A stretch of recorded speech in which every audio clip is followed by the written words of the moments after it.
Hello aspirants, vision IAS में आपका स्वागत है। आज के इस सेशन में हम चर्चा करेंगे इस हफ्ता की जो हमारी जो भी महत्वपूर्ण खबरें रही हैं उनके बारे में।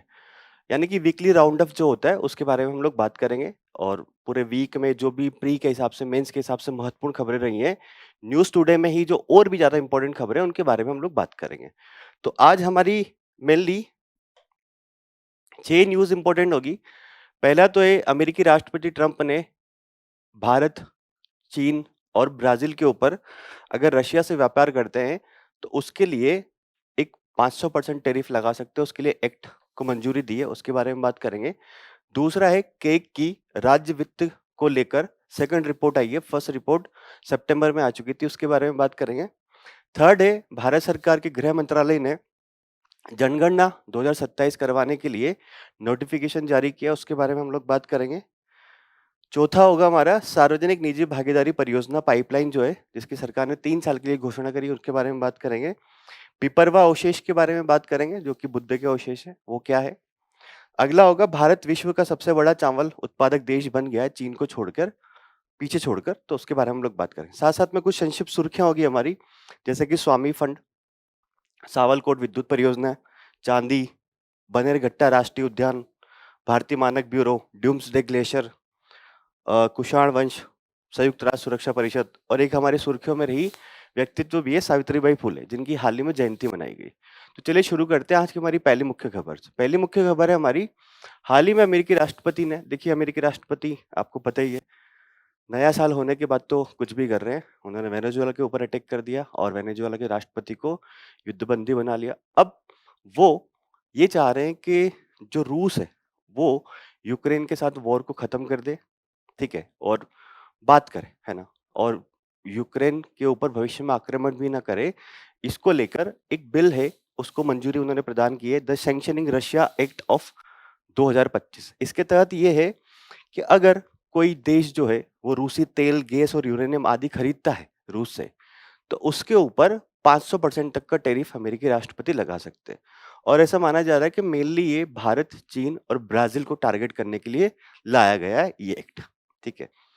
अब इसमें एक प्रावधान ये है कि 180 दिनों तक फिर भी अगर अमेरिकी राष्ट्रपति चाहे कि उनके देश के हित में ये बात है, तो 180 दिनों तक वो टैरिफ को माफ कर सकते हैं। परंतु ये देखा जाएगा कि ये, देखिए ये बिल जो है, अभी इसकी मंजूरी प्रदान की गई है। अब ये अमेरिकी जो संसद है उसमें जाएगा, दोनों सदनों से पारित होगा, उसके बाद राष्ट्रपति साइन करेंगे, तब ये लागू होगा। तो अभी देखने वाली बात है कि ये वास्तव में बिल लागू हो पाता है या नहीं हो पाता है, ठीक है?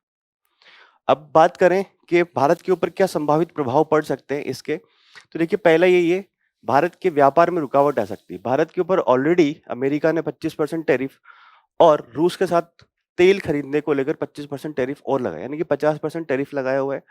हमारा अमेरिका के साथ 120 अरब डॉलर का व्यापार होता है। अगर ये 500% तक टैरिफ बढ़ा दिया गया, तो मान लीजिए हम अमेरिका को निर्यात बिल्कुल ही नहीं कर पाएंगे, है ना?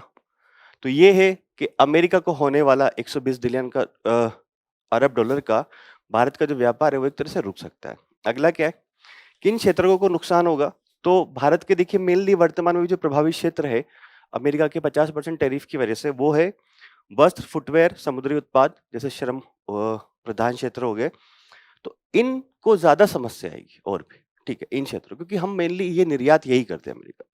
ऑलरेडी 50% टैरिफ के कारण इन क्षेत्रों से निर्यात जो है अमेरिका को जाने वाला वो कम हो चुका है। अगला क्या है, सौदेबाजी शक्ति में कमी होगी। अगर भारत के ऊपर इतना टैरिफ लगा दिया, तो फिर भारत क्या है, अगर दूसरे देशों के साथ मुक्त व्यापार समझौता कर रहा है, जैसे यूरोपीय संघ हो गया, जीसीसी होगी, खाड़ी सहयोग परिषद हो गया, इन संस्थाओं के साथ जो भारत आने वाले टाइम में समझौता करेगा, तो भारत की बार्गेनिंग पावर बहुत कम हो जाएगी, क्योंकि एक अमेरिका जैसा बाजार हम पूरा खो देंगे, तो भारत फिर कैसे डील कर पाएगा बाकी देशों के साथ? फिर तो भारत बोलेगा ठीक है, आपकी शर्तों पे भी हम मंजूर हो जाते हैं। भारत अमेरिका संबंध जो है वो खराब हो सकते हैं। ऑलरेडी पिछले 1 साल से भारत और अमेरिका के संबंध बहुत अच्छे नहीं रहे हैं, क्योंकि अमेरिकी राष्ट्रपति कुछ भी बोल दे रहे हैं और एक तरह से भारत जो है उसको वैश्विक पटल पर एक तरह से क्या बोले, इंसल्ट करना जैसा कर रहे हैं ना। आर्थिक समृद्धि जो है भारत की, उस पर भी प्रभाव पड़ सकता है। अगला बात करते हैं, तो भारत को क्या करना चाहिए, भारत के लिए आगे की राह क्या होगी? तो भारत के लिए आगे की राह यही होगी कि निर्यात का भारत को विविधीकरण करना चाहिए, नए बाजार खोजने चाहिए भारत को। ठीक, ऐसा नहीं है कि अमेरिका को बस निर्यात करें हम, अलग अलग देशों में और बाजार भारत को खोजने चाहिए, ठीक है। निर्यात संवर्धन मिशन जो चल रहा है भारत का, कि निर्यात को बढ़ावा देना है, निर्यात ज्यादा करना है, उसको लेकर और भारत को एग्रेसिव होना पड़ेगा। निर्यात तंत्र को मजबूत करने के लिए परिव्यय में वृद्धि करनी होगी, यानी कि भारत जो है, भारत के जो निर्यातक है उनको और सहायता प्रदान करे ताकि भारत का जो निर्यात है वो बढ़ सके। अगला है व्यापार सौदों में भारत को तेजी लानी पड़ेगी। जिन देशों के साथ हमारी टॉक्स चल रही है अभी फ्री ट्रेड एग्रीमेंट को लेकर, जैसे कि भारत और ईयू के बीच में टॉक चल रही है, तो उनको भारत को जल्दी जल्दी करना पड़ेगा ताकि अगर अमेरिका का बाजार हमारे हाथ से जाता है तो हम अन्य देशों में निर्यात कर सकें। विनियामक सुधार करने पड़ेंगे भारत को। देखिए, प्रक्रियाओं को सरल बनाना पड़ेगा ताकि भारत में इन्वेस्टमेंट आए, भारत और भी निर्माण करे। और मतलब एक तरह से ये मान सकते हैं कि जो भी भारत में संरचना है, भारत को आत्मनिर्भर भारत की ओर बढ़ने के लिए जो भी संरचना है, जैसे कि एफडीआई को अत्यधिक आकर्षित करने के लिए विनियामक संरचना को सरल बनाना, निर्यात को और बढ़ाने के लिए विनियामक संरचना को सरल बनाना, इस प्रकार की चीजें भारत को करनी पड़ेगी। तो भारत के लिए आगे की राय है, परंतु देखते हैं ये बिल जो है ये एक्ट में परिवर्तित हो पाता है नहीं पाता अमेरिका में, उसके बाद इसका एनालिसिस और पूरी तरह से किया जाएगा। अगला है, कैग ने जो दूसरा संस्करण जारी किया है कि भारत में जो स्टेट्स है, 28 स्टेट्स, उनकी फाइनेंस की स्थिति क्या है उसको लेके। पहला ऐसा संस्करण जो है वो सितंबर 2025 में जारी किया जा चुका है, और अगर आपको डिटेल में पढ़ना है तो 20 सितंबर 2025 का जो न्यूज़ टुडे था उसमें इसको कवर किया गया था। आगे बात करते हैं इस रिपोर्ट के जो प्रमुख बिंदु है, कैग की जो रिपोर्ट के राज्य वित्त के बारे में वो बात करते हैं। तो देखिए, 31 मार्च 2024 तक राज्यों का कुल कर्ज कितना है? 67.87 लाख करोड़ सारे राज्यों का मिलाकर कर्ज है, जो कि सारे राज्यों की जीडीपी को मिलाकर लगभग 23% होता है। यानी कि सारे राज्यों की अगर जीडीपी को मिला लिया जाए तो 23% वो हो जाएगा। अगला बात करें, राजकोषीय घाटा कितना है? देखिए, 15 फाइनेंस कमीशन जो था उसने ये बोला था कि राजकोषीय घाटा जो है वो जीडीपी का 3% होना चाहिए, परंतु 18 राज्य ऐसे हैं जिन्होंने इस सीमा को पार कर लिया, यानी कि राज्यों का राजकोषीय घाटा ज्यादा है।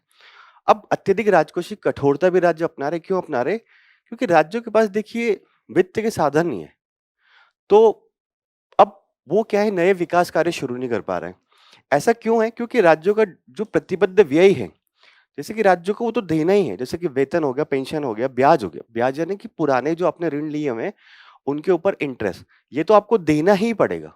तो प्रतिबद्ध व्यय जो है वो राज्यों का बहुत ज्यादा है। जैसे कि राज्य के कुल राजस्व व्यय जो होता है, रेवेन्यू एक्सपेंडिचर, उसका 60% जो है वो क्या है, प्रतिबद्ध व्यय है। तो राज्यों के पास राजकोषीय क्षमता बहुत ज्यादा नहीं है ताकि वो नए विकास कार्य शुरू कर पाए। केंद्रीय अंतरण पर निर्भरता ज्यादा हो रही है। 2014-15 में राज्यों के कुल राजस्व का लगभग, जितने भी राज्य है भारत के, उनके कुल राजस्व का 21% जो है वो कहां से आया था, केंद्र सरकार की साइड से आया था। परंतु 2023-24 में यह निर्भरता बढ़कर जो है वो 30% के आसपास तक पहुंच चुकी है, यानी कि केंद्र के ऊपर राज्य ज्यादा डिपेंडेंट हो रहे हैं, ऐसा केग की रिपोर्ट में निकल कर आया है। और इससे ये देखा जाएगा कि अब देखिए, राष्ट्रीय बजट अगर ऊपर नीचे होता है या फिर कुछ आर्थिक उतार चढ़ाव होता है राज्य देश में, तो इसकी वजह से राज्य ज्यादा संवेदनशील होंगे। अगर केंद्र सरकार के कर घटेंगे, केंद्र सरकार के पास कम इनकम होगी, तो राज्य के पास जो इनकम है वो भी अपने आप कम हो जाएगी, क्योंकि केंद्र के ऊपर निर्भरता उनकी ज्यादा हो रही है। आगे बात करते हैं। अगला है कम पूंजीगत व्यय। राज्य जो है वो कैपिटल एक्सपेंडिचर बहुत कम कर रहे हैं। कैपिटल एक्सपेंडिचर जब होता है तो आने वाले टाइम में उससे उत्पादक गतिविधियां या फिर उससे रिटर्न आने के चांसेस रहते हैं, परंतु राज्य जो है वो कैपिटल एक्सपेंडिचर बहुत कम कर पा रहे हैं, क्योंकि राज्यों का राजस्व व्यय जो है वो ज्यादा है। जैसे कि लगभग 83% जो है वो राज्यों का राजस्व व्यय है। जैसे व्यय जो होता है उसको दो प्रकार से डिवाइड किया जाता है, रेवेन्यू एक्सपेंडिचर और कैपिटल एक्सपेंडिचर। तो राज्यों का कैपिटल एक्सपेंडिचर बहुत कम है ना। पूंजीगत व्यय केवल लगभग 16% के आसपास है राज्यों का, जो कि ये दिखा रहा है कि राज्य जो है वो दीर्घकालिक निवेश की बजाय, क्योंकि जब कैपिटल एक्सपेंडिचर होगा तो निवेश की बजाय तत्कालिक उपभोग में राज्य ज्यादा ध्यान दे रहे हैं। ठीक है, अगला क्या है, जैसे कि पंजाब और आंध्र प्रदेश जैसे राज्य हैं, यहाँ पर क्या है कि कर्ज जो है, कर्ज अगर ये राज्य ले रहे हैं तो इसका उपयोग संपत्ति सृजन की बजाय दैनिक खर्चे जो है राज्य के, उसको पूरा करने में लिया जा रहा है। ठीक है, पारदर्शिता की कमी है राज्यों का जो बजट बनता है उसमें। अब आंकड़े जो है वो बहुत फेयर नहीं होते राज्य के बजट में, कि कितना इनकम हमारा हो रहा है, कितना एक्सपेंडिचर हमारा हो रहा है। तो कहीं ना कहीं शेडो बजटिंग की समस्या राज्यों के बजट में देखी जा रही है। तो त्रुटिपूर्ण वर्गीकरण एक एग्जाम्पल ले सकते हैं कि ऐसा राज्य के बजट में होता है। ये केक की रिपोर्ट में निकल कर आया। अब ये जो आंकड़े हैं इसको ध्यान रखिएगा, क्योंकि देखिए ऐसा होता है, आपसे रिपोर्ट के बारे में डायरेक्टली पूछा नहीं जाएगा, परंतु आपसे ये जरूर पूछा जाएगा कि अगर राज्यों के फाइनेंस की स्थिति है, उसके बारे में अगर कोई क्वेश्चन आता है मेंस में, तो आपको ये कोट करना जरूरी होगा। ठीक है, ये फैक्ट जो यहाँ पे कुछ है, तो इंपॉर्टेंट फैक्ट है, इनको आपको ध्यान रखना होगा। तीसरा हमारा मेन न्यूज है जनगणना 2027। ये न्यूज भी मेनली आप प्री के हिसाब से ध्यान रखिएगा, है ना। अब ये है कि भारत सरकार का जो गृह मंत्रालय है, उसने भारत में जनगणना करने का एक तरह से नोटिफिकेशन जारी कर दिया, और ये जो जनगणना है 2 चरणों में होगी। पहला चरण जो होगा वो फरवरी फरवरी नहीं, अप्रैल से लेकर सितंबर 2026 में होगा, और पहले चरण में मेनली मकानों का आंकड़ा कलेक्ट किया जाएगा कि भारत में कितने मकान हैं, यानी मकानों की लिस्टिंग की जाएगी। फिर नेक्स्ट ईयर 2027 में अप्रैल में जो है, फरवरी सॉरी अगेन पहला चरण जो होगा वो अप्रैल से सितंबर 2027 के बीच में होगा, और दूसरा चरण जो होगा वो होगा आपका फरवरी से पहला चरण जो है वो अप्रैल से सितंबर 2026 में होगा, जिसमें मकानों की लिस्टिंग करी जाएगी। दूसरा चरण जो है वो आपका जनसंख्या की गणना होगी, एक्चुअल हेड काउंट किया जाएगा, और वो किया जाएगा आपका फरवरी 2027। ठीक है, अगला क्या है, इसकी विशेषताएं जानते हैं कि भारत में जो जनगणना हो रही है उसकी विशेषता क्या है। तो देखिए, भारत की पहली डिजिटल जनगणना होगी। ये डिजिटल जनगणना है, यानी कि जो जनगणना अधिकारी आपके घर पे आएगा वो पूरी तरह से डिजिटल तरीके से आपके आंकड़े कलेक्ट करेगा, यानी कि एक मोबाइल एप्लीकेशन के माध्यम से आंकड़े एंटर किए जाएंगे, तो इसमें मैनुअल त्रुटियां जो होती हैं वो कम होगी। दूसरा, ये ऐतिहासिक जातिगत जनगणना भी होगी। देखिए, जातिगत जनगणना के बारे में आपने सुना होगा कि विपक्ष के बहुत सारे नेता बोलते रहते हैं इस बारे में कि भारत में जातियों का आंकड़ा आना चाहिए, है ना, किसकी क्या स्थिति है। तो जातिगत जनगणना यहाँ पे की जाएगी, सारी जातियां जो है उनका डाटा कलेक्ट किया जाएगा। ऐसा जो भारत में पहले कभी हुआ है तो वो भारत में 1931 में हुआ है, और अब 2027 में ये हो रहा है। अगला क्या है, जो और विशेषताएं क्या है, डिजिटल विशेषताएं क्या है। तो देखिए, आप स्व प्रगणना पोर्टल, यानी कि अगर आप चाहें तो खुद भी अपने आप को एक पोर्टल के माध्यम से रजिस्टर करा सकते हैं, और क्वेश्चनियर कुछ फिल करके, यानी कि आप खुद भी जनगणना में अपनी सहभागिता दे सकते हैं, भागीदारी कर सकते हैं। इससे आंकड़ा जो है वो बहुत तेजी से आएगा। दूसरा क्या है, जनगणना प्रबंधन और निगरानी प्रणाली। इस डिजिटल पोर्टल के माध्यम से पर्यवेक्षक, जो अगर कोई डिजिटल पोर्टल होगा ये, इसके माध्यम से जो पर्यवेक्षक होगा, ऑब्जर्वर होगा, तरह जिला अधिकारी जनगणना की प्रगति पर नजर बनाए रखेंगे। तीसरा है हाउस लिस्टिंग ब्लॉक क्रिएटर, एक उपग्रह आधारित चीज होगी जिसमें हाउस जो है, जितने हाउसेस है भारत में, उनका आंकड़ा कलेक्ट किया जाएगा। सेवा के रूप में जनगणना, ये क्या है, देखिए ये मंत्रालय जो है भारत के सरकार के विभिन्न, और जितने भी विभाग है, अब जब जनगणना का आंकड़ा आएगा तो पता चलेगा कि हाँ, इतनी ग्रामीण जनसंख्या है, इतनी महिला साक्षरता है, इतने पुरुष साक्षरता है, सेक्स रेशियो ये है, सब कुछ जनगणना के आंकड़ों में आता है। तो ये पता लगेगा कि भारत में किस वर्ग के लिए प्लान्स एंड पॉलिसी शुरू करनी। तो भारत सरकार या फिर राज्य सरकारें जो हैं वो डेडिकेटेड तरीके से साक्ष्य आधारित नीति निर्माण कर पाएगी। इससे क्या होगा, एक संतुलित विकास को भारत में बढ़ावा मिलेगा। अगला क्या है, लीगल फ्रेमवर्क अगर इसका देखा तो गृह मंत्रालय के अंतर्गत ये काम करती है, मतलब गृह मंत्रालय मेनली करता है, और एक है आयुक्त, रजिस्ट्रार जनरल एंड जनगणना आयुक्त जो है वो एक तरह से इनके सबसे नोडल अधिकारी होते हैं। एक्ट की अगर बात करें लीगल फ्रेमवर्क की, तो जनगणना अधिनियम 1948 और जनगणना नियमावली 1990 के तहत जो जनगणना है वो की जाती है ना। 2027 वाली जो हो रही है वो स्वतंत्र भारत की 8वीं, और ओवरऑल जो है भारत में जितनी जनगणना है उसकी 16वीं जनगणना है। सबसे पहली जो जनगणना की गई थी वो 1981 1881 में की गई थी, डब्ल्यू.सी. प्लोडेन के नेतृत्व। ठीक है, आगे बात करते हैं, वो हो गया है। अब है सार्वजनिक निजी भागीदारी पाइपलाइन परियोजना। देखिए, भारत सरकार ने 3 साल के लिए सार्वजनिक निजी भागीदारी पाइपलाइन परियोजना शुरू की है। इसका ये है कि निवेशक जितने होते हैं, विकासकर्ता होते हैं, और अन्य हितधारक जो है, उनको संभावित पीपीपी परियोजनाओं की शुरुआती जानकारी प्रदान करना। जितने भी निवेशक हो, विकासकर्ता हो गए और अन्य स्टेक होल्डर हो गए, उनको संभावित पीपीपी जो परियोजना होती है उसकी शुरुआती जानकारी प्रदान करना। इससे वे योजना निर्माण और निवेश संबंधी जो है बेहतर निर्णय ले सकेंगे। तो ये भारत सरकार ने योजना शुरू की है और इस पाइपलाइन में अवसंरचना के विकास में तेजी लाने के लिए विभिन्न क्षेत्रों में 17 लाख करोड़ से अधिक के 852 परियोजनाएं शामिल की गई हैं। मतलब ये है कि अगर भारत सरकार कोई पीपीपी की परियोजना शुरू कर रही है, तो उसकी जानकारी जो है वो प्रदान कर देगी ताकि जो निवेशक है वो बेहतर निर्णय ले पाए और जान पाए कि योजना निर्माण मतलब एक तरह से वो योजना निर्माण में भी सहायता करे और निवेश संबंधी बेहतर निर्णय ले पाए। तो इसमें तो मेनली देखिए बेसिक चीज जा रही है ना? कि पीपीपी क्या होता है? पीपीपी मतलब सिंपल है, पब्लिक प्राइवेट पार्टनरशिप्स। सरकार और निजी क्षेत्र मिलकर अवसंरचना की गतिविधियां करते हैं। तो इसके विभिन्न मॉडल हैं, जैसे कि पहला है निर्माण, परिचालन, हस्तांतरण या फिर बिल्ड ऑपरेट ट्रांसफर।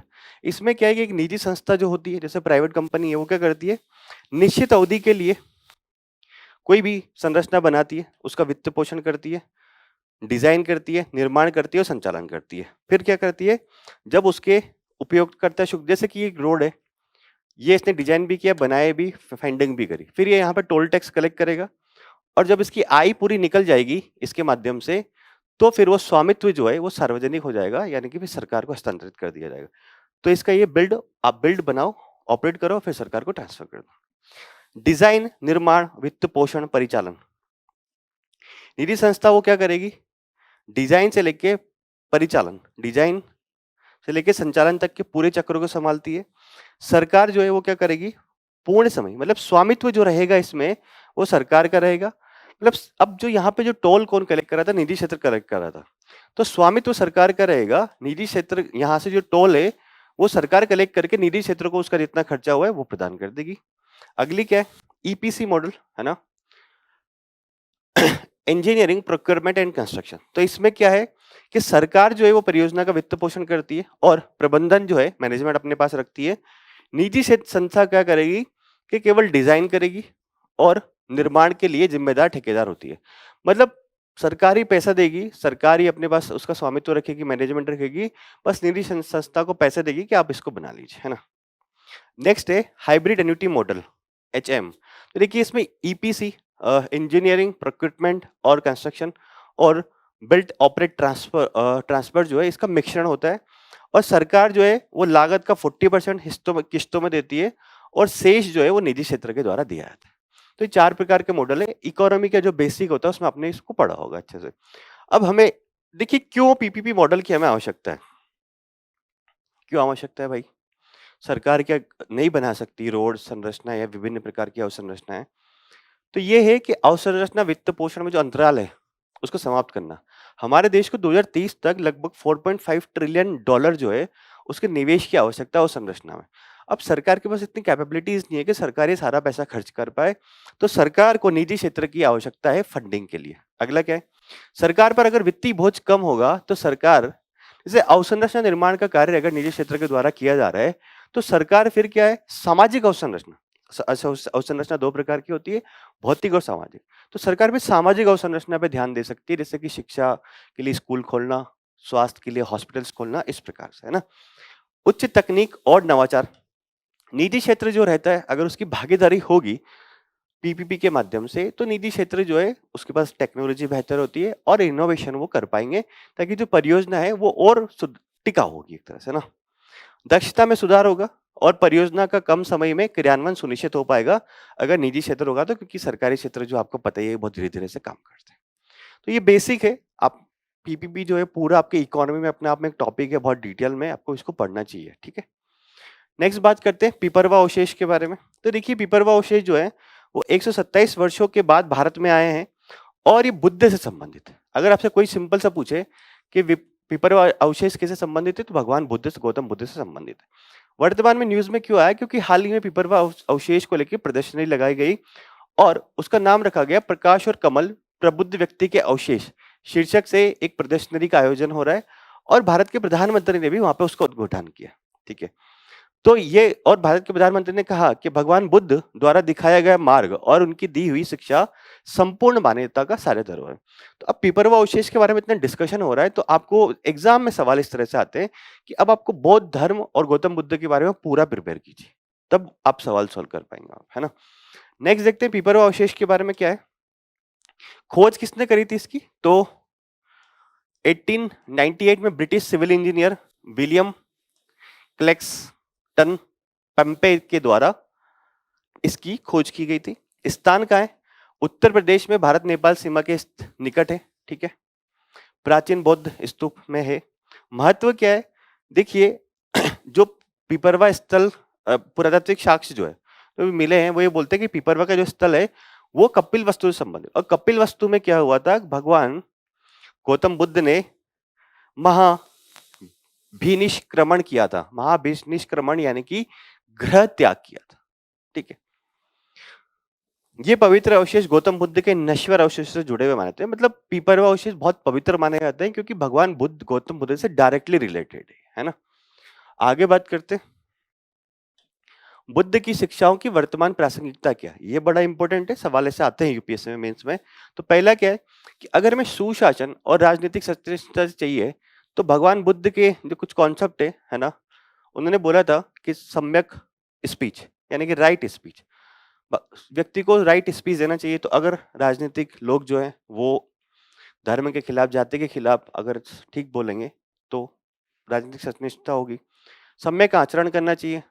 जो भी उच्च स्तरीय अधिकारी होते हैं शासन और राजनीतिक संरचना में, उनको आचरण जो है उनका एक तरह से कोड ऑफ कंडक्ट के मानकों के अनुसार होना चाहिए। तो अगर अच्छा आचरण करेंगे तो एक तरह से सत्यनिष्ठा होगी।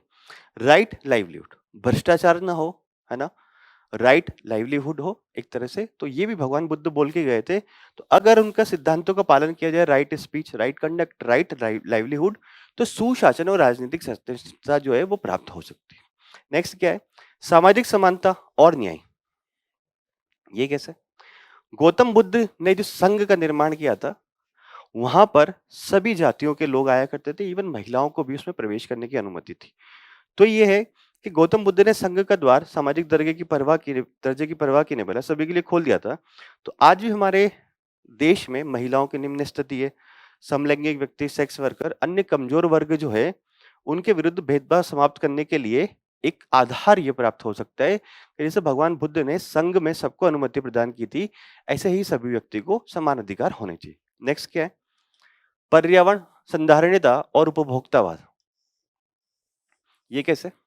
गौतम बुद्ध की मध्यम मार्ग, गौतम बुद्ध ने मध्यम मार्ग के बारे में बोला था। उन्होंने बोला कि बहुत ज्यादा अतिवादिता जो है उससे बचना चाहिए। अगर मध्यम मार्ग के बारे में हम लोग बात करेंगे तो क्या होगा? अगर हम विलासिता और कठोर तपस्या जो है, यानी कि ऐसा भी नहीं कि हम पर्यावरण जो है उसको बिल्कुल उपयोग ही नहीं करें कि नहीं हमें तो पर्यावरण संरक्षण करना है, और ऐसा भी नहीं कि बहुत ज्यादा लालच के तहत उसका उपयोग करें। एक संतुलन अगर बना के रखेंगे मध्यम मार्ग का, तो कहीं ना कहीं पर्यावरण संधारणता और उपभोक्तावाद जो है उसमें संतुलन साधा जा सकेगा, है ना। तो इससे क्या होगा कि वर्तमान में जलवायु परिवर्तन की समस्या आ रही है, ग्लोबल वार्मिंग हो रहा है, वो कहीं ना कहीं कम किया जा सकेगा। यह शिक्षा संस्थानों संसाधनों के अत्यधिक दोहन और जलवायु परिवर्तन की समस्या का समाधान। प्रौद्योगिकी और विज्ञान में नैतिकता। ये कैसे? भगवान बुद्ध ने बोला था कि सादा जीवन इंसान को जीना चाहिए और सभी जीवों के प्रति दया बुद्ध का सिद्धांत है। ठीक है, तो ये है कि प्रौद्योगिकी क्षेत्र में प्रगति नैतिक मूल्यों की कीमत पर ना हो।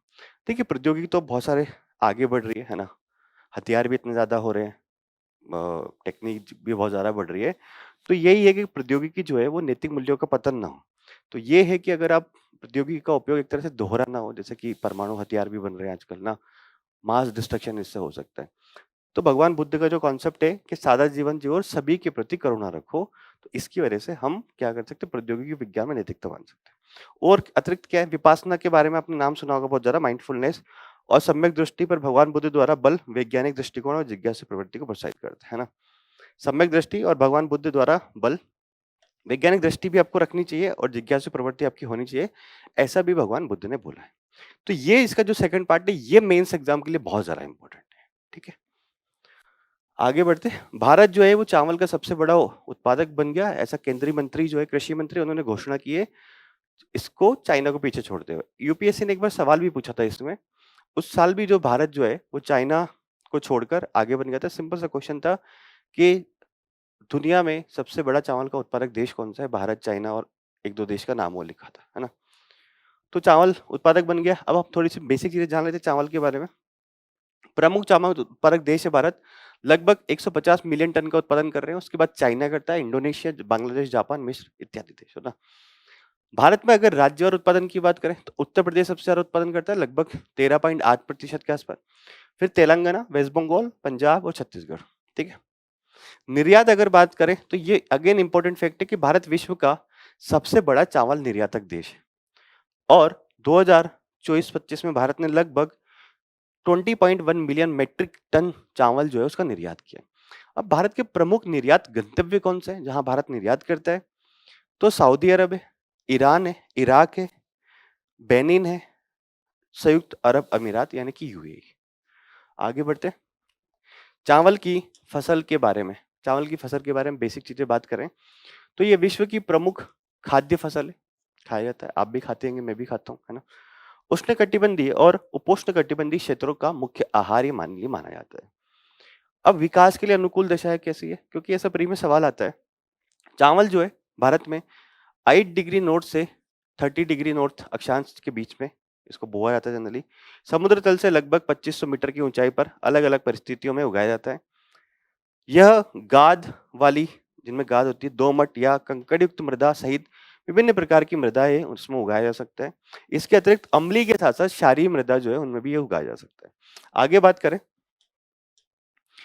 अब इसको थोड़ी बारिश की थोड़ी ज्यादा जरूरत पड़ती है। प्रचुर वर्षा जैसे कि 100 से 150 सेंटीमीटर, उच्च आर्द्रता तथा उच्च तापमान, दिन के समय लगभग 30 डिग्री सेल्सियस और रात में 20 डिग्री सेल्सियस इतना तापमान हो तो चावल की फसल बेहतर तरीके से उगती है।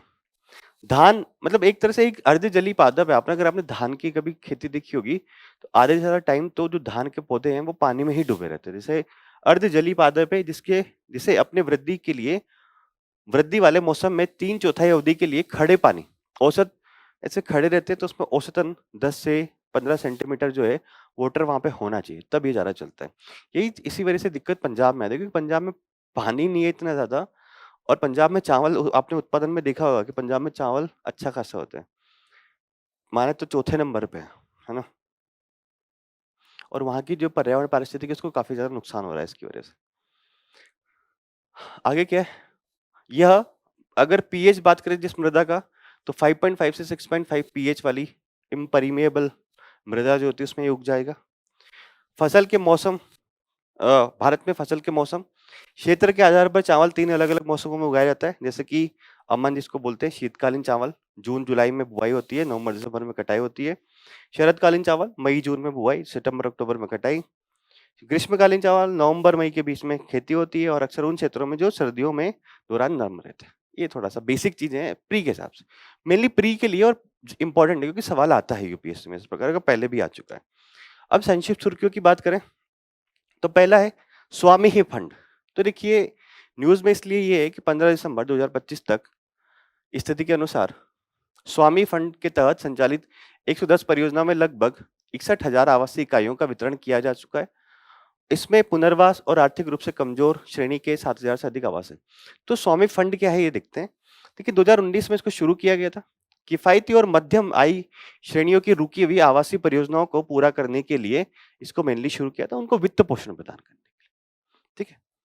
इसे सेबी वेंचर्स लिमिटेड भारतीय स्टेट बैंक की सहायक कंपनी द्वारा एक सामाजिक प्रभाव निवेश मंच, मतलब सामाजिक प्रभाव क्योंकि किफायती और मध्यम वर्ग जो है उनके लिए आवासीय जो परियोजना है उनके रुकी हुई उनको आगे बढ़ाने के लिए किया गया था, है ना। अब स्वामी फंड 2 शुरू किया गया है। इसकी घोषणा जो है वो केंद्रीय बजट 2025-26 में की गई थी और सरकार बैंक और निजी क्षेत्र निवेशकों के माध्यम से मिश्रित वित्त पोषण सुविधा के रूप में कार्य करेगा ये स्वामी 2 फंड।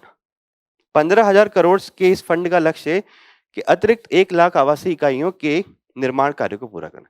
ये जो स्वामी 2 फंड बनाया है लगभग 15,000 करोड़ का है और इसका लक्ष्य है कि 1 लाख अतिरिक्त जो है आवासीय इकाइयां वो बनाई जाए। नेक्स्ट देखते हैं, सावलकोट जल विद्युत परियोजना कहाँ है ये मेनली ध्यान रखिएगा, क्योंकि भारत सरकार ने पाकिस्तान के साथ सिंधु जल संधि जो है उसको निलंबित किया हुआ है और इसके बीच में रतले और दुलस्ती परियोजनाएं जो है उन पर क्रियान्वयन तेज कर दिया है। तो सावलकोट जो है जल विद्युत परियोजना का है, चिनाब नदी पर है, ये मेन आपको ध्यान रखना है, जम्मू कश्मीर में ना। परियोजना का प्रकार क्या है, लगभग 1856 मेगावाट की क्षमता वाली परियोजना है और run of the river project है, बहुत बार हम लोग इस बारे में बात कर चुके हैं। जैसे पानी आता है उसको रोकते हैं, टरबाइन चलाते हैं, फिर पानी को छोड़ देते हैं, तो पानी का फ्लो जो है उसमें ज्यादा दिक्कत नहीं आती इसमें ना। चिनाब नदी पर और परियोजना की बात करें तो दुलहस्ती है, बगलीहार है, सलाल है, निर्मला तिकिन जो बन रही है उनकी, रतले, दुलस्ती 2, कीरू और कवार। ध्यान रखिएगा मैच द कॉलम में ऐसे आता है ज्योग्राफी में ना। नेक्स्ट बात करते हैं, नेक्स्ट टॉपिक है चांदी। तो देखिए ग्लोबल ट्रेड रिसर्च इनिशिएटिव जो है उसने इस बात पर जोर दिया कि भारत को फिनिश्ड सिल्वर जो है उस पर अपनी निर्भरता को कम करना चाहिए और चांदी के प्रसंस्करण की क्षमता को बढ़ाना चाहिए, साथ साथ में आयात के जो स्रोत है उनका विविधीकरण करना चाहिए। क्यों ऐसा वो बोल रहा है? क्योंकि भारत 2024 में विश्व में चांदी के कुल व्यापार का लगभग 21.4% जो है वो भारत ने आयात किया है, ठीक है। और इसे भारत के फिनिश्ड सिल्वर का विश्व का सबसे बड़ा उपभोक्ता है। तो भारत ने मतलब फिनिश सिल्वर जो है अगर उसका कोई सबसे बड़ा उपभोक्ता है विश्व में तो भारत है। इंपॉर्टेंट फैक्ट ध्यान रखिएगा। चांदी के बारे में बेसिक जानकारी क्या है? नरम होती है, चमकदार होती है, आपने चांदी देखी होगी, है ना। अनुप्रयोग क्या है? चांदी की देखिए उच्चतम विद्युत और तापी चालकता होती है, जो इसे तापी चालकता होती है और विद्युत चालकता होती है, तो इससे इलेक्ट्रॉनिक उद्योग, circuit board, connector, battery, automotive system के लिए अपरिहार्य बनाती है, मतलब उनमें इसका उपयोग किया जाता है। चांदी के जीवाणुरोधी गुणों, एंटी माइक्रो बैक्टीरियल प्रॉपर्टी के कारण इसका जो उपयोग है वो घाव ठीक करने में, ड्रेसिंग करने में, चिकित्सा उपकरणों की कोटिंग करने में, कैथेटर, सर्जिकल उपकरण, जल शोधन प्रणालियां और औषधि निर्माण में भी इसका उपयोग किया जाता है। प्राकृतिक रूप से अगर इसकी उपलब्धता की बात करें तो अर्जेंटाइट और एक हॉर्न सिल्वर होता है, उसमें ये पाया जाता है। तो ये फैक्ट इंपॉर्टेंट है कि भारत फिनिश सिल्वर का सबसे बड़ा उपभोक्ता है विश्व स्तर पर, ठीक है। नेक्स्ट बात करते हैं बनेरघट्टा राष्ट्रीय जल विद्युत बनेरघट्टा राष्ट्रीय उद्यान क्या है? तो देखिए एक समिति है, केंद्रीय अधिकार प्राप्त समिति ने 2000 केंद्रीय अधिकार प्राप्त समिति ने 2020 की उस सरकारी अधिसूचना को वापस लेने की सिफारिश करी है। 2020 में एक अधिसूचना जारी करी गई थी कि बनेरघट्टा के आसपास जो पारिस्थितिक रूप से संवेदनशील क्षेत्र है ESZ को कम कर दिया था। 2020 में कम कर दिया था, तो समिति बोल रही कि नहीं उसको फिर वापस से बढ़ाओगे, है ना, ये बात कर रही है मेरे। तो हम इसमें ESZ क्या होता है, इकोलॉजिकल सेंसिटिव जोन, और बनेरघट्टा के बारे में मेनली जानते हैं। तो इकोलॉजिकल सेंसिटिव जोन कौन से होते हैं? देखिए केंद्रीय पर्यावरण वन और जलवायु परिवर्तन मंत्रालय जो है द्वारा अगर कोई संरक्षित क्षेत्र है, राष्ट्रीय उद्यान है या फिर वन्य जीव अभ्यारण्य है, उसके चारों ओर इसको ESZ बनाया जाता है। जैसे कि कैसे?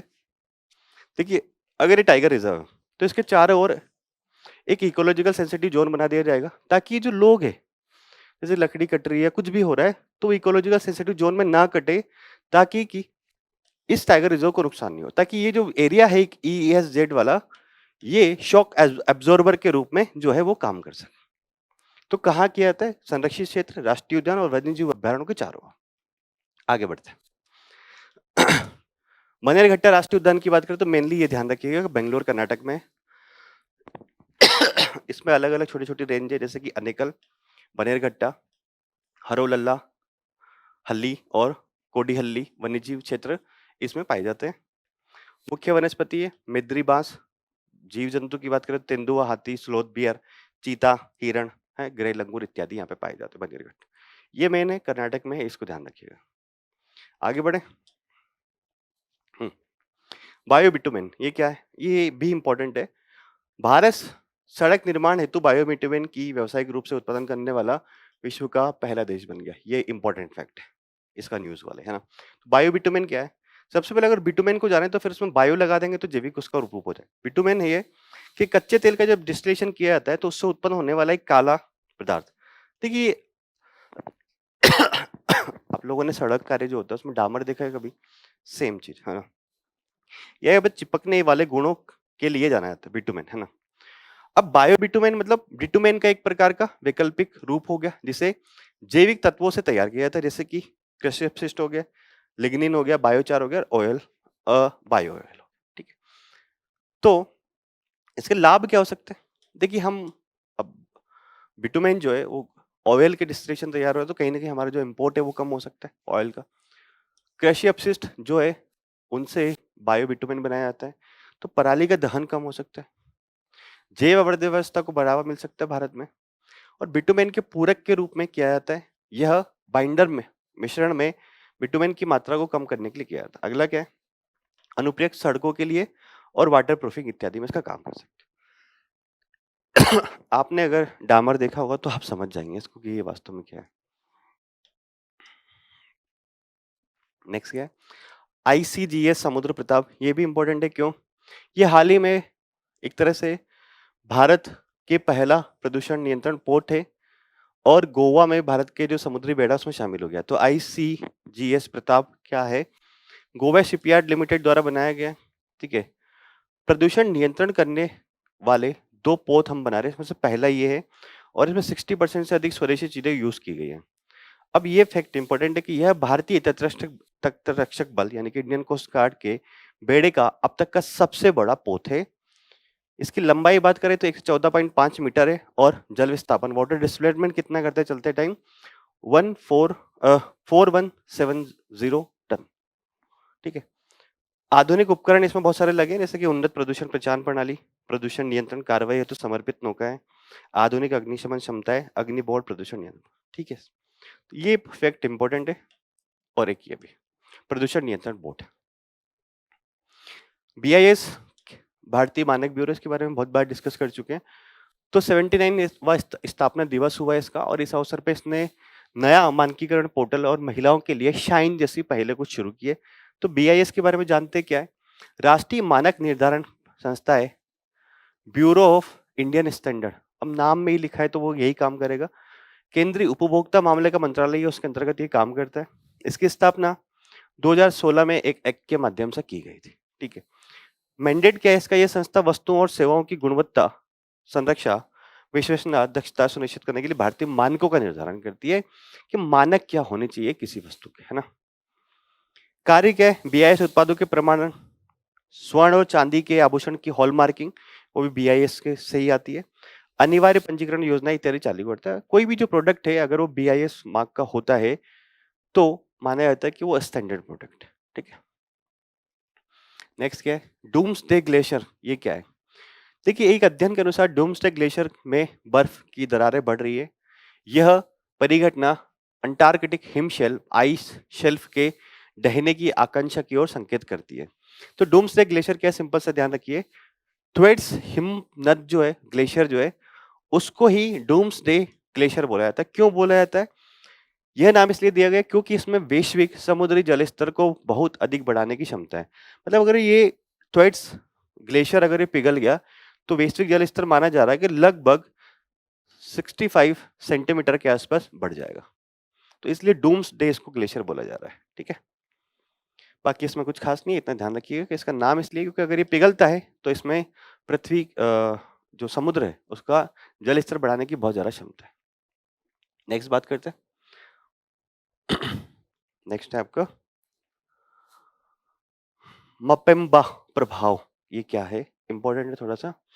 भारतीय वैज्ञानिकों ने सुपर कंडक्टिंग सुपर कंप्यूटर आधारित पहली सिमुलेशन विकसित करी और जिसमें मपेम्बा प्रभाव को दर्शाया गया। क्या है ये प्रभाव, ये पहले से चला आ रहा है, ऐसा नहीं कि पहली बार है, एक तरह सा विरोधाभास है ये। इसके अनुसार कुछ विशेष परिस्थितियों में गर्म पदार्थ जो होते हैं वो ठंडे पदार्थों की तुलना में अधिक तीव्र गति से जम सकते। वैसे जो ठंडा पदार्थ होगा वो जल्दी जमेगा, परंतु कुछ ऐसी परिस्थितियां हो सकती है कि जो गर्म पदार्थ है वो ठंडे पदार्थ की तुलना में ज्यादा तेजी से अगर जमता है तो उसको क्या बोलते हैं, मम्पेपा प्रभाव। यह प्रभाव विशेष रूप से जल में देखा जाता है, लेकिन यह प्रभाव केवल जल तक सीमित नहीं है, अन्य पदार्थों में भी पाया जाता है। महत्व क्या है, ऊष्मा इंजन और प्रशीतन प्रणालियों में उपयोगी है, क्वांटम कंप्यूटिंग में उपयोगी है और पदार्थ विज्ञान में उपयोगी है, मतलब इत्यादि में सब में उपयोगी है। आगे क्या है, कुषाण वंश। देखिए, हाल ही में जो पाकिस्तान में तक्षशिला है वहां पर कुषाण वंश, तक्षशिला जो अपने आप में एक यूनेस्को वर्ल्ड हेरिटेज साइट है, तो वहां पर ये कुषाण वंश से संबंधित कुछ सिक्के मिले और कुछ सजावटी जवाहरात मिले। लेपुस लाजिली भी लाजुली भी मिला है ना? एक मणि होता है एक प्रकार का। तो कुषाण वंश के बारे में थोड़ी डिटेल में बात कर लेते हैं, मतलब इतना जितना करंट में है, बाकी आप डिटेल में पढ़िएगा, सवाल आने की संभावना रहती है इस प्रकार से। तो पहली शताब्दी ईसा पूर्व से तीसरी शताब्दी ईसा पूर्व तक इसने शासन किया। उत्पत्ति क्या है? कुषाण जो है वो मध्य एशिया की एक यूची जनजाति जो है, उनसे इनकी उत्पत्ति मानी जाती है और इन्होंने एक विशाल साम्राज्य का निर्माण किया। कनिष्क प्रथम जो है इसका सबसे महान शासक माना जाता है, जिसने कि बौद्ध धर्म को संरक्षण दिया और चौथी बौद्ध संगीति जो आयोजित करवाई, साथ साथ में जो रेशम मार्ग या सिल्क रूट है उस पर कंट्रोल किया। आगे बात करते हैं कि शासन व्यवस्थाओं की, तो क्षत्रिपीय प्रणाली यानी कि प्रांतों के रूप में विभाजित था। तो इससे ये पता लगता है कि कुषाण वंश में ठीक ठाक तरीके से डिसेंट्रलाइजेशन था। अगला बात करते हैं साम्राज्य के विस्तार की बात करें तो उत्तर पश्चिमी भारत, गंधार, कश्मीर, मथुरा क्षेत्र, गंगा यमुना दोआब के माध्यम से पूर्वी उत्तर प्रदेश और बिहार के कुछ हिस्सों में इसका शासन था, किसका? कुषाण वंश का। कुषाणों ने बड़ी संख्या में स्वर्ण सिक्के जारी करे, जो कि दिखाता है अगर कोई साम्राज्य बड़ी संख्या में स्वर्ण सिक्के जारी कर रहा है तो ये दिखा रहा है कि यहाँ पर मुद्रा आधारित अर्थव्यवस्था है, साथ साथ में व्यापारिक जो है संबंध काफी अच्छे हैं, या फिर व्यापार जो है उस शासन में साम्राज्य में बहुत अच्छा है। क्योंकि अगर व्यापार जब ज्यादा होगा तो व्यापार के माध्यम से पूंजी आएगी, और पूंजी है तो फिर स्वर्ण मुद्राएं जारी हो रही है ना। UNSC, United nation security council, तो हाल ही में कुछ मेंबर जो है, क्योंकि इसमें 5 परमानेंट और 10 मेंबर होते हैं, 10 अस्थायी मेंबर। 10 अस्थायी मेंबर जो होते हैं वो 2-2 साल का उनका कार्यकाल होता है। भारत 8 बार अस्थायी मेंबर बन चुका है 2-2 साल के लिए। तो हाल ही में 5 जो है देश है उनको मेंबर बनाया गया अस्थायी, बहरीन, कोलंबिया, कोंगो, लातविया और लाइबेरिया। इनको 2 साल के कार्यकाल के बनाया। तो यूएनएससी क्या है? 1945 में बनाया गया था इसको, और यूनाइटेड नेशन जो है उसका 6 प्रमुख अंगों में से एक है, और इसका काम है कि अंतर्राष्ट्रीय शांति बनाए रखना और सुरक्षा बनाए रखना। अभी वेनेजुएला पे जब अमेरिकी कार्रवाई तो यूनाइटेड नेशन सिक्योरिटी काउंसिल की बैठक हुई और उसको कंडेम किया गया। परंतु इसकी संरचना में अपने आप में दिक्कत ये है कि जो 5 स्थायी सदस्य हैं, अगर इसमें से कोई भी वीटो कर देता किसी प्रस्ताव के ऊपर तो फिर वो प्रस्ताव पारित नहीं हो पाता। ठीक है, मतलब अगर कोई आया, जैसे प्रस्ताव आया तो 15 मेंबर है, 8-9 की जरूरत होगी, परंतु ये पांचों साथ में होना जरूरी है, कोई वेटो नहीं करना चाहिए। वीटो पावर यही होता है कि अगर एक सदस्य ने भी रोक दिया तो फिर वो पूरा प्रस्ताव खारिज हो जाता है। तो 5 मेंबर कौन है? चाइना है, फ्रांस है, रूस है, अमेरिका है और यूके। भारत वाला यूके नहीं, यूनाइटेड किंगडम है ना। ओपेक प्लस क्या है? तो भू राजनीतिक तनाव के बावजूद ओपेक प्लस देश जो है उन्होंने ये बोला कि हम तेल की कीमतों को स्थिर बनाए रखने की प्रयास करेंगे। तो ओपेक मेंबर जो कंट्रीज है वो यही है, देखिए पेट्रोलियम निर्यातक देशों का संगठन है ओपेक, है ना। और ओपेक प्लस उसमें कुछ और देश शामिल किए गए तो ओपेक प्लस बना। तो ये 12 तेल निर्यातक विकासशील देशों का एक स्थायी अंतर सरकारी संगठन है। ये इंपॉर्टेंट है कि भारत इसमें शामिल नहीं है। भारत फिनिश्ड पेट्रोलियम जो था उसका निर्यात जरूर करता है, परंतु भारत क्रूड ऑयल का निर्यात नहीं करता, और ये क्रूड ऑयल का निर्यात करता है। इसकी स्थापना, ओपेक की स्थापना जो हुई थी वो बगदाद सम्मेलन में हुई थी। इसमें ईरान, इराक, कुवैत और वेनेजुएला, सऊदी अरब इन्हें मिलकर करी थी। ओपेक की पहले हुई थी 1960 में। उद्देश्य क्या था कि पेट्रोलियम उत्पादक देशों के लिए उचित और स्थिर कीमतें सुरक्षित करने हेतु सदस्य देशों के बीच पेट्रोलियम नीतियों का समन्वय। देखिए क्या है, अगर पेट्रोलियम की कीमतें बहुत ज्यादा बढ़ रही है तो ओपेक के देश क्या करेंगे? बात करेंगे कि यार कीमतें बहुत ज्यादा नहीं बढ़नी चाहिए, तो हम उत्पादन को क्या करेंगे? थोड़ा सा बढ़ा देते हैं। अगर कीमतें बहुत ज्यादा नीचे चली गई तो ओपेक के देश फिर बात करेंगे कि यार इतनी भी नीचे नहीं जानी चाहिए कि हमें नुकसान होने लग जाए, तो फिर क्या करेंगे? प्रोडक्शन को थोड़ा रोक देंगे, है ना। डिमांड सप्लाई का गेम है पूरा, है ना।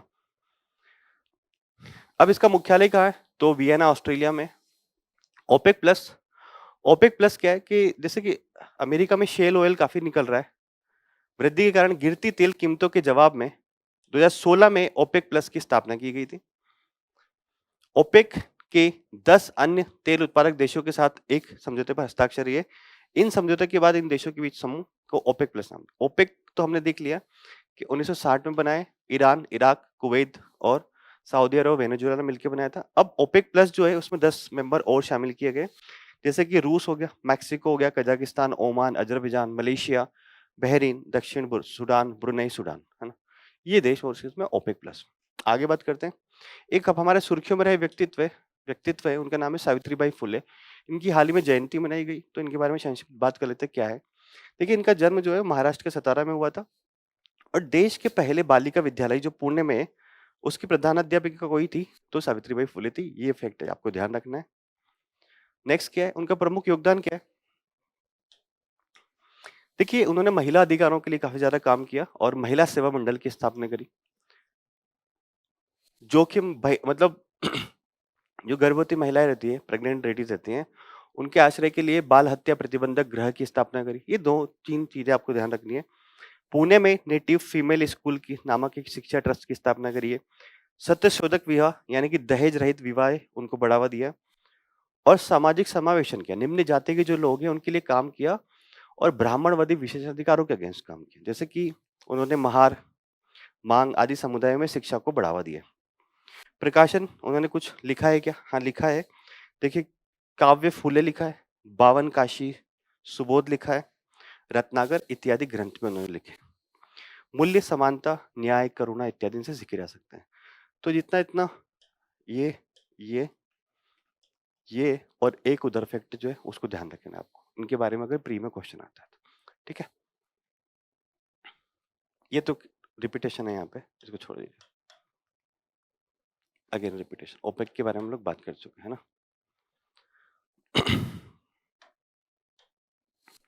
तो ठीक है, आज हमारी जितनी भी महत्वपूर्ण न्यूज़ थी, उनके बारे में हमने बड़े विस्तार से चर्चा करी है। उम्मीद है ये सेशन आपकी आने वाली एग्ज़ाम की तैयारी के लिए लाभदायक होगा। ऐसे ही अन्य सेशन देखने के लिए जुड़े रहिए विज़न आईएएस के साथ। Thank you so much and all the best.